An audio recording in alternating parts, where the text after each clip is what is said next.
The Merchant of Venice is a romantic comedy. So before knowing what is romantic comedy, let us know what is comedy. Comedy means it is generally defined as a play where the characters and their follies, they come together to entertain us, to entertain the audience, or to entertain the readers. That is what you understand by comedy, isn't it? And there won't be any disaster taking place, isn't it? So disaster doesn't take place to any of the characters, and the story ends with a happy ending. So this is what normally happens in a comedy. This is what we understand about comedy.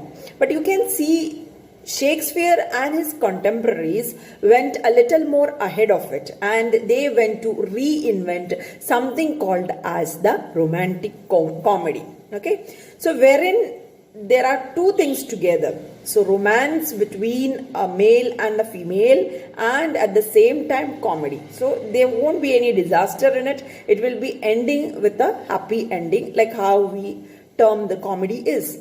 So romantic comedy is something like that. A comedy in which both the things, both the elements are combined together by Shakespeare. Romance as well as comedy. And that is how the story is coming to an end.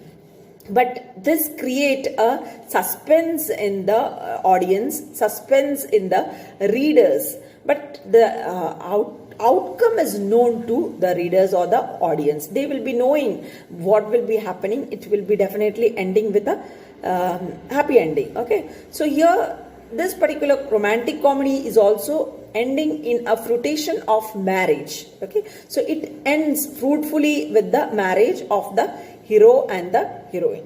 So in this romantic comedy, Shakespeare has introduced one more thing, is that in almost all his romantic comedies, he is having this type of a style. What the thing is that the heroine of the play, the heroine of the drama, disguise herself as a man. Okay, so disguising means dressing up, like how I have told you earlier. We never had any female characters in these dramas of 16th century.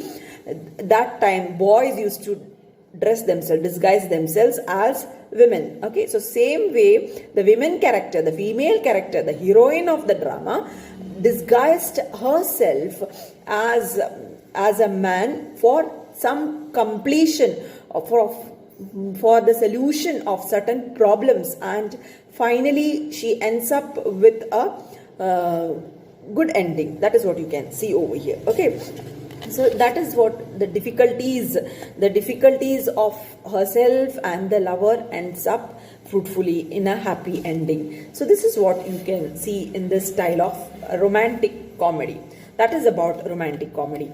So I have already discussed about Shakespeare, about the theatre, about the Elizabethan age, Renaissance period, about the romantic, about comedy, about the romantic comedy, and there. So we are entering into the summary, or before it, introduction to the Merchant of Venice. Let us go to the introduction of Merchant of Venice. So this Merchant of Venice is a romantic comedy, as I have told you. So this is a romantic comedy by Shakespeare, isn't it? Which is universally popular for bearing themes of love as well as political issues. Political issues of the fight between the Christians and the Jews during that age, during the Elizabethan period, that is during the 16th century. The Christians and Jews had very tough conflicts between each other. So that is focused in this particular drama. Okay, so during the Elizabethan times, the difference between the religions, the Christians and the Jews, you can see in this play. So it is very dramatically placed, very nicely placed. Okay, then Shakespeare brings in characters from different classes, which help readers and audience from different parts of society to identify with the play. So that the characters' use of language ranging from formal to colloquial. So you can see that lay language, formal language, everything in this. So formal language by the high class people, colloquial language by the lower class people. So the class differentiation also you can see in this particular drama. Okay, so as we are going through the drama, you will understand all these facts. So, from poetic to prose, from quick fire dialogue to long speeches, you have in this particular drama, from verse to prose, etc. So, these type of language style Shakespeare has used over here, you can see. Then, this provide the play with the necessary beauty to enjoy it at every moment, isn't it? Shakespeare's characters are so that they tell about human nature in detail and with depth. So all these things you can see in this particular drama. So finally in the play, romance prevails over villainy, friendship prevails over enmity, love, kindness, nobility, triumph over greed, and other lowly qualities such as hatred and revenge.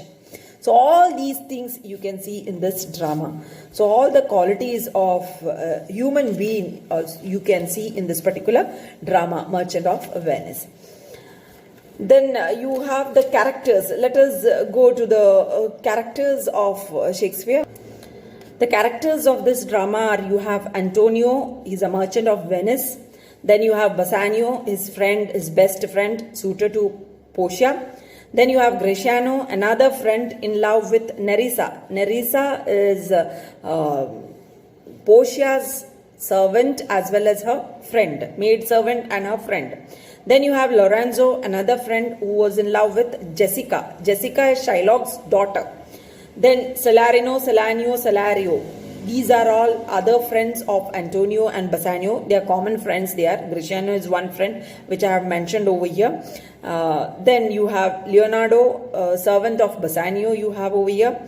Then you have Shylock. Shylock is a rich Jew and a moneylender as well. Jessica is his daughter. I mentioned her already. Then you have Tubal, and he's another Jew. Shylock is a Jew. Tubal is another Jew, Shylock's friend. Then Launcelot Gobbo. Launcelot Gobbo is a clown, servant to Shylock. He was working for Shylock earlier, then he leaves Shylock's job and he joins Bassanio. He goes to join Bassanio later on. Then Old Gobbo, Launcelot's father, Old Gobbo you have. Portia, an heiress of Belmont. So you have seen two places already over here. Antonio is a merchant of Venice, right? Venice already exists in the world map. If you see, you can find a place called as Venice. But there is no place called as Belmont. Belmont is a fictive place by Shakespeare. There is no such place called as Belmont at all. So it's a fictive place mentioned in the drama. Then you have Nerissa, her lady in waiting. Nerissa is her lady in waiting. I have mentioned about Nerissa earlier, who falls in love with Gratiano later on and they get married. So that is Nerissa, a maid servant or lady in waiting in the sense maid servant of Portia and her friend also. Okay. Then you have the suitors, Prince of Morocco, Prince of Aragon. These are suitors to Portia. They come from Morocco, okay, the Prince of Morocco and the Prince of Aragon. Then you have Balthazar and Stefano. These are servants to Portia. Then merchants, officers of the court of justice, jeweler, musicians, servants to Portia and other attendants. So these are the characters. Central characters mentioned over here is you have Antonio, you have Bassanio, you have Portia, and you have Shylock. You have to speak about the villain, isn't it? So this is how the story is about. But the story deals, the hero-heroine in the story is Bassanio and Portia. But the title is, the story is having the title The Merchant of Venice in relation to Antonio. Okay, so Antonio is the Merchant of Venice. So the story, Antonio is having a very good role right from the beginning of this drama to the end of the drama. So it is a suitable title, The Merchant of Venice over here. So he is having a lead role in it. Due to him, the story gets into an outcome, okay, and it ends with a happy ending. That is what you can understand from this particular drama. So that is about the characters over here. Let us move to the next step. So over here, as I have told you, it's a fictive place, Belmont, isn't it? So Belmont, which literally means the hill beautiful. Okay, this is what it means. So again, it is a poetic and romantic world, as it is a world of love. You can see over here, friendship, music, song, where things flourish and where true love is aided to make a right choice. So this is what you can see over here. So in Belmont, the scenes are set in moonlight gardens. Shakespeare wanted it to happen in that manner. Okay, so Belmont is the world of wealth, luxury, where Portia is richly left to be wooed and married through the lottery of the casket. So that is the story about. Whereas on the other side, that is Venice, in opposition to Venice it is. Belmont is in opposition to Venice. Venice, which is a world of business, a business place. So mere business in Venice. The people only knows business in Venice. So just the opposite of Venice is Belmont. Okay.